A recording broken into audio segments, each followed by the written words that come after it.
Salah satu yang menjadi pertanyaan yang sering disampaikan oleh pasien dan menjadi concern adalah dalam menjalani tindakan ini bukan hanya tindakan operasinya, bukan hanya tekniknya saja, tapi bagaimana pemulihannya. Apakah saya bisa kembali bekerja dalam waktu 1 minggu, 2 minggu? Nah, itu sering menjadi pertanyaan buat pasien. Nah, pada episode kali ini kita akan membahas berapa lama sih waktu yang diperlukan seorang yang menjalani tindakan facelift untuk kembali bekerja, kembali beraktivitas sosial secara aktif. Jadi pada hari pertama yang kita sering sebutkan dengan hari operasi atau hari ke-0 itu adalah hari operasi pasien. Biasanya berlangsung dengan bius sedasi, kita lakukan tindakan selama 4 sampai 6 jam tergantung kompleksitas dari tindakan facial rejuvenation.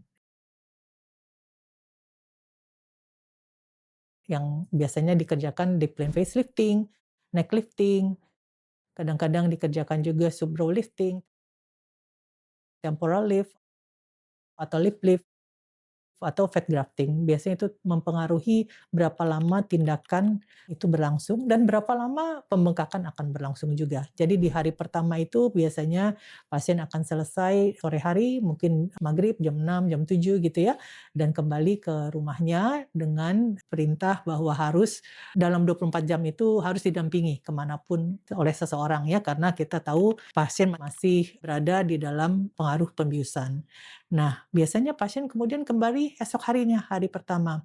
Jadi kembali ke rumah itu biasanya dalam kondisi keterbalutan kasa yang di sekitar, wajah dan juga di area kepala.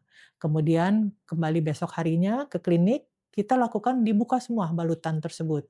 Nah, di saat itu biasanya kita anjurkan pasien tidak usah banyak lihat ke kaca ya, istilahnya jangan majang kaca Bu, karena memang kondisinya masih tidak optimal ya, masih mungkin bengkak ya, dan biasanya bengkak itu ada di sampai 2 3 hari pertama. Oleh karena itu saya selalu menganjurkan pasien saya, coba kalau seminggu pertama kurangi ngaca. Jadi kalau bisa menghindari itu ya, karena menghindari stres, kadang-kadang pasien tidak siap dengan pembengkakan yang dialaminya ya. Jadi biasanya pembengkakan itu di 2 hari, 3 hari pertama itu sangat berat, tapi kemudian akan berangsur mulai turun ya. Hari ke-7 di minggu pertama kita sudah melepas jahitan dan juga melepas drain ya. Dan hari ke-7 itu biasanya pasien sudah lebih segar ya, lebih dengan wajah juga yang tampak lebih proporsional, mulai kelihatan bentuk-bentuk jawline-nya sudah kelihatan, proporsi wajahnya sudah kelihatan, walaupun memang masih ada bengkak. Nah, bengkak ini akan berkurang sampai minggu kedua. Biasanya sesudah minggu kedua, ini pasien bisa kembali bekerja atau mulai bertemu teman-temannya ya, mulai ke restoran ya, dengan makeup yang ringan.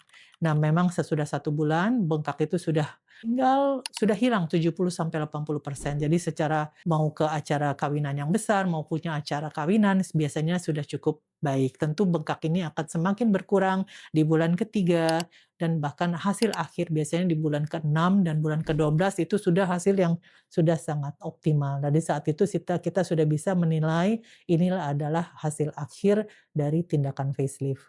Nah, untuk itu dengan pengetahuan ini Anda bisa merencanakan bahwa kalau tindakan facelift itu ada suatu tindakan yang besar, operasi yang panjang, tindakannya pun juga memerlukan investasi dari sisi waktu Anda. Jadi supaya diblokir, kalender Anda untuk mengurangi pekerjaan, jadwal cuti, jadwal sosialisasi disesuaikan dengan tindakan facelift Anda.